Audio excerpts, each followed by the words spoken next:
Hey, what's up, you guys? I just wanted to make a video with a few of the things that have happened over the last few days.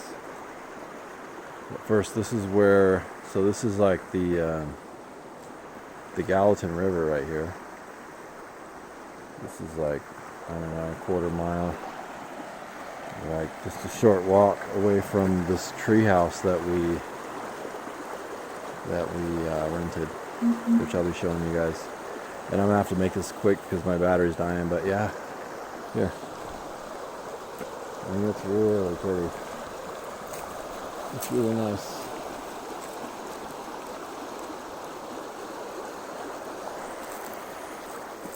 So yeah, I've been taking some walks around here. It's good to gather my thoughts and get a little exercise. I've been out of work for almost 3 weeks. I broke my wrist trying to break a hole saw free.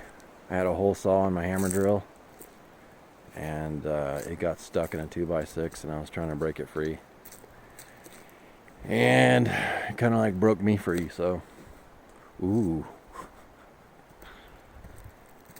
yeah, so anyways, I'm like home at work, and it was in the middle of the move, like the last video I made, which I have yet to post, but I will. We were getting rid of the Airstream. We sold the Airstream. We were moving into this treehouse, and yeah, having to move with one arm was kind of tough, and yeah, I don't know. It was what it was. And then I'm like, I'm at home, just been buying some furniture for the place, just a few pieces of furniture because we had sold everything to live in the Airstream. And I got a phone call yesterday from the op manager,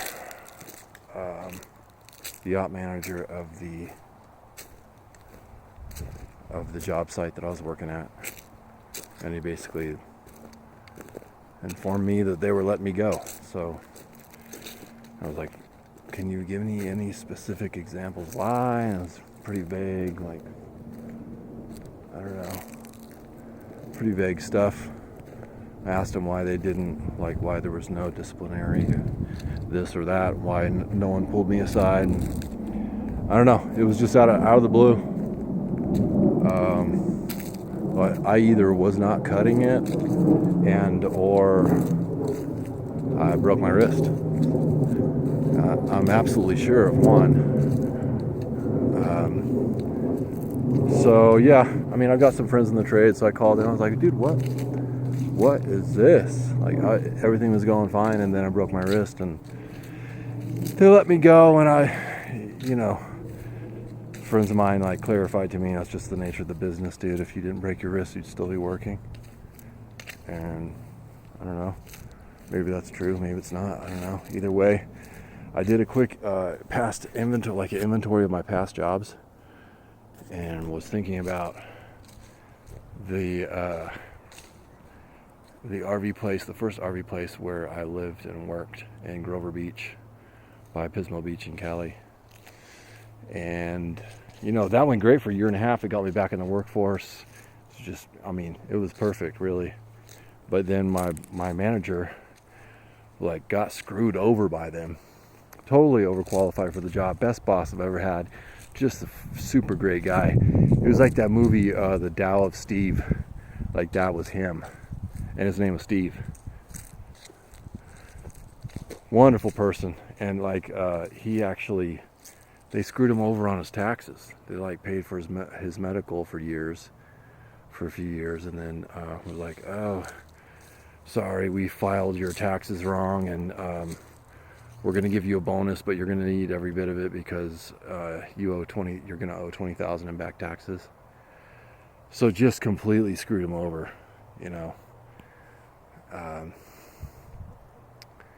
And then once that happened, the managerial company that he was working for, the managerial company that managed the property, basically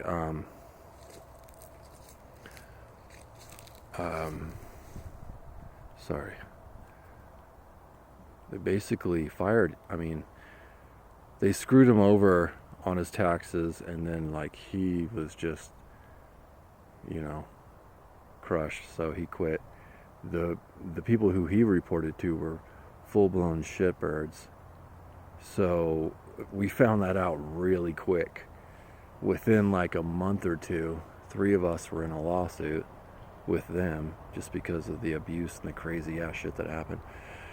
But anyways, it ended up good for me. I settled a workers' comp case. We're literally in 3 different lawsuits because of that.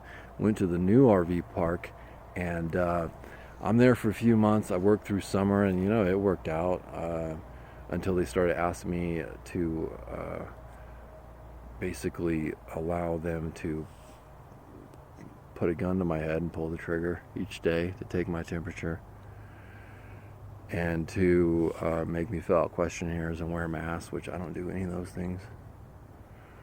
So yeah, that ended badly. They just told me to stop coming to work. I was like, are you going to fire me? And they just kind of like forced me into quitting, which, by the way, if you are struggling with that, with the mask thing or the vaccine thing, dude, do not do it. I highly regret it. I highly regret it. Do a little bit of research. Check out Peggy Hall. Check out Crow 777. They've got like all the resources you would need to have to fight that. And all you need to really do up front is just give them a really simple notice of liability. If you give them a notice of liability, and if you allow them to fire, if you make them fire you, sorry, I'm like on day 3 of a fast right now. If you make them fire you, then they're liable, dude. That company I was working for, this second job was like big company, 500 properties, probably like 600 or 700 properties by now. And I'd be able to sue them and win easily. I, in fact, might go back and do that. I don't know. I got too many other things to worry about right now. So yeah, that ended badly. 3 months. I can't stress enough that I highly regret leaving without making them fire me, and without giving them a notice of liability. Dude, don't get pushed around. Don't get bullied. Now's the time to stand up, take risks. Dude, they're kicking you in the nuts, saying, oh, you got to do this, got to do that, you got to take vaccines, you got to, you know what I mean? It's crazy, tyrannical bullshit. Don't put up with it. Yeah, and it's not that hard, dude. All the information's online about the notice of liability, and then you can go from there. And dude, there's gonna be a heyday of lawsuits with all this shit. So yeah, that ended badly. It actually would have been a really, really good thing if I would have given the notice of liability and actually stood up properly in the right way. But a year ago, we weren't where we are now with the freedom truth community as far as like dealing with this stuff properly. So yeah, it wasn't on my radar yet. So yeah, that ended badly. And then I get here, and like we come all the way up here, and I start this job, and I'm like here for how long? I don't know, 4 months, and it's going all right.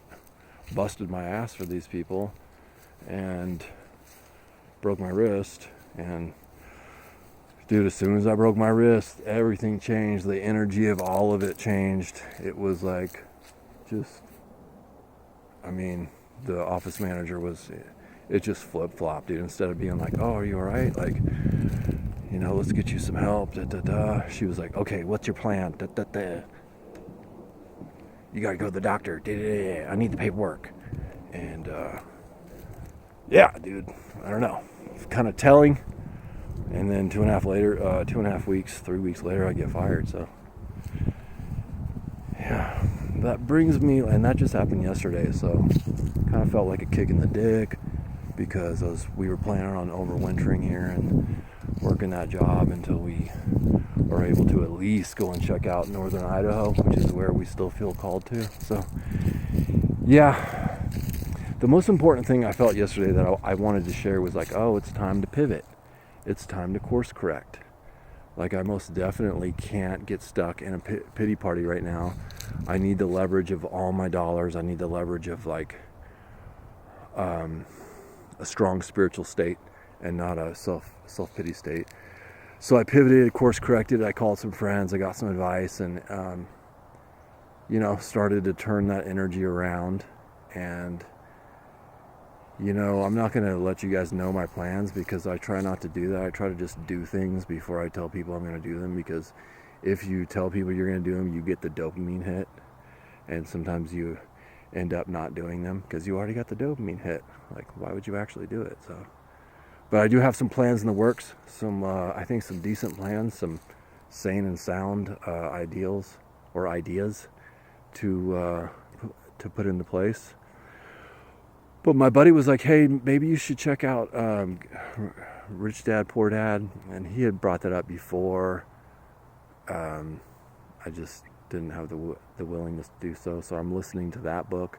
I think I'm going to re-listen to the Four Agreements and Hope is an Obstacle, because that book is largely about the tough shit, like the kicks and the nuts that turn out being the biggest blessings, and how you can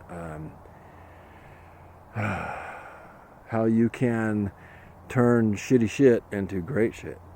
And I think that's really important for people right now, especially, there's so many of us that are being forced to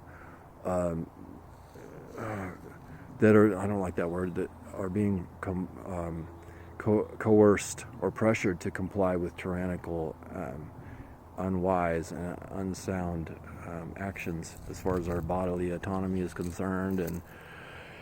And just stuff with the mass and the poison death jab and all that.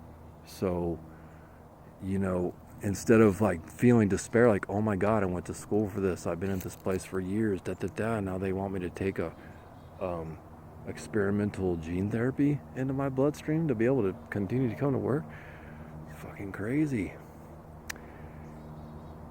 It can be looked at as something that's like a door closing so that the window opens, or so that another door opens. I would prefer to walk through a door rather than climb through a window, but yeah.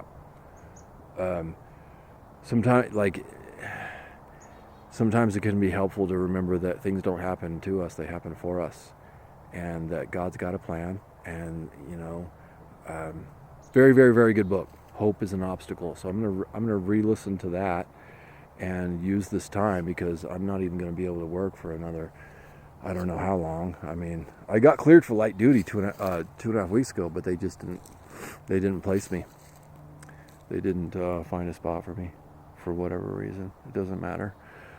I'm moving on. So yeah, northern Idaho is in our sights, and we're gonna go check that out soon. And how else did I want to close this? I just wanted to share with you guys like where I'm at, what's happened, and the obstacle is the way. It sometimes, like, the kick in the dick is just exactly what we needed to let go of something that's not really helping us all that much, and to start on something that actually will. And that's been my truth over the years.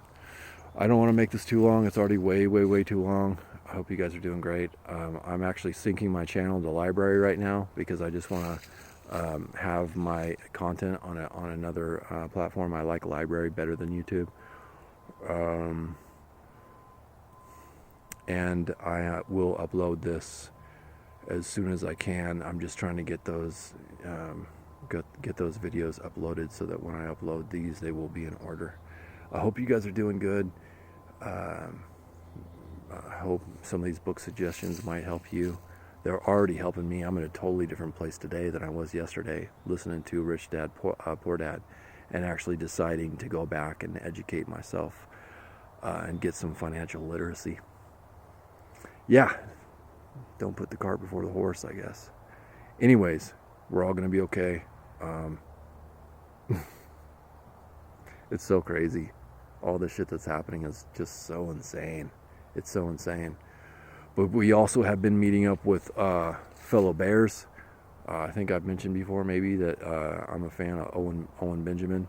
He got kicked off at everything like a while ago, and actually started streaming and doing his podcast from the barn where he lives in northern Idaho.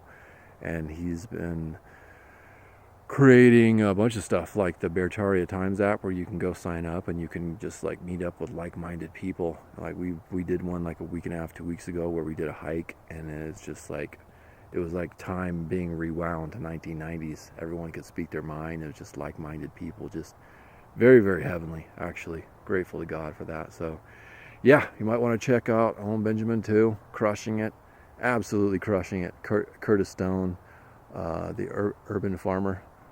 And I don't know. Let me know in the comments if you guys want to know about any of the other independent journalists and people that I'm following through all this. It's very helpful to have help, and it is time to get together with your crew and your people. So God bless. Hope you guys have a good day. I'll talk to you soon.